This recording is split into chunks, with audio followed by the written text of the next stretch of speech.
Assalamualaikum warahmatullahi wabarakatuh. Perkenalkan, saya Pranindya Purwaningtyas MA dari Universitas Islam Negeri Sumatera Utara Medan.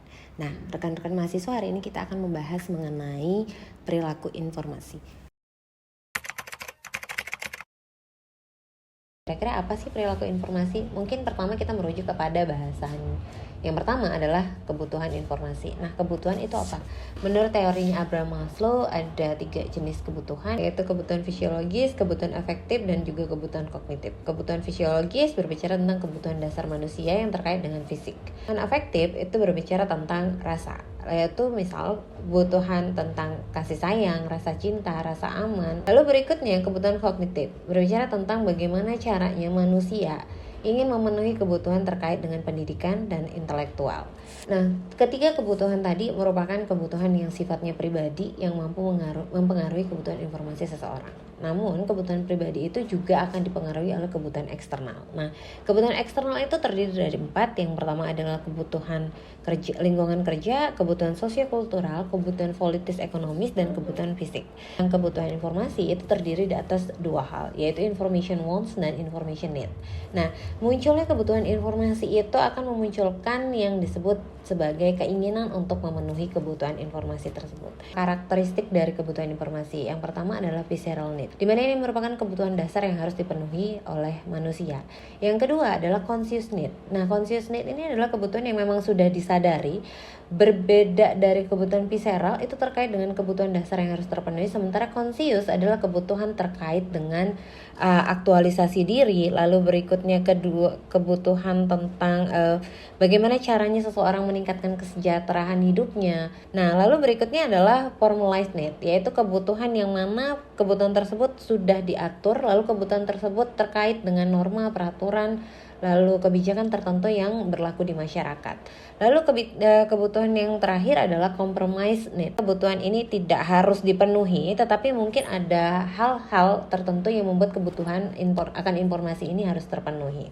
Kita harus memahami dulu beberapa jenis atau bentuk informasi. Jenis informasi yang pertama adalah informasi conceptual information, di mana conceptual information merupakan informasi yang bentuknya teori, konsep, lalu berikutnya prinsip tertentu yang membantu kita untuk melakukan analisis. Yang kedua adalah empirical information. Nah, empirical information ini merupakan jenis atau bentuk informasi yang kita dapatkan melalui proses observasi, pengamatan, dan penelitian. Lalu berikutnya adalah procedural information, di mana procedural information ini berisikan tentang panduan melakukan sesuatu atau tindakan tertentu, misalnya instruksi menggunakan sesuatu atau tutorial memperbaiki sesuatu. Lalu berikutnya adalah policy information. Nah, policy information ini sendiri merupakan bentuk informasi yang merupakan kebijakan, peraturan, norma-norma yang berlaku, undang-undang, dan lain sebagainya. Lalu yang terakhir adalah directive information. Directive information ini merupakan bentuk informasi yang mengarahkan atau memberikan petunjuk tentang melakukan atau membuat sesuatu. Informasi directive ini biasanya kita gunakan untuk mengambil keputusan tertentu. Adanya kebutuhan informasi akan memunculkan yang kita sebut sebagai perilaku informasi. Nah, di dalam perilaku informasi terdapat beberapa konteks. Nah, konteks pertama adalah information seeking behavior, di mana information seeking behavior kita akan menentukan strategi perilaku informasi atau pencarian informasi yang kita lakukan, mulai dari sumber, akses, dan pendekatannya juga.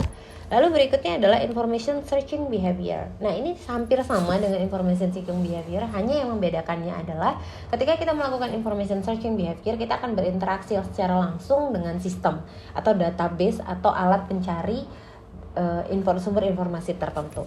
Lalu berikutnya information use behavior. Di sini adalah proses atau tindakan atau perilaku kita menggunakan informasi tersebut. Sintesis informasi merupakan bentuk dari information use behavior. Nah, mungkin dari sini rekan-rekan mahasiswa sekalian juga bisa melakukan analisis terhadap perilaku informasi dalam pemenuhan kebutuhan informasi baik dari individu, baik dari masyarakat ataupun pengguna informasi di perpustakaan atau katakanlah pengguna perpustakaan. Itu adalah beberapa hal terkait dengan perilaku informasi dan kebutuhan informasi yang bisa saya sampaikan pada hari ini. Semoga video kali ini bermanfaat untuk teman-teman sekalian. Saya Pranindya Purwaningtyas, undur diri. Assalamualaikum warahmatullahi wabarakatuh.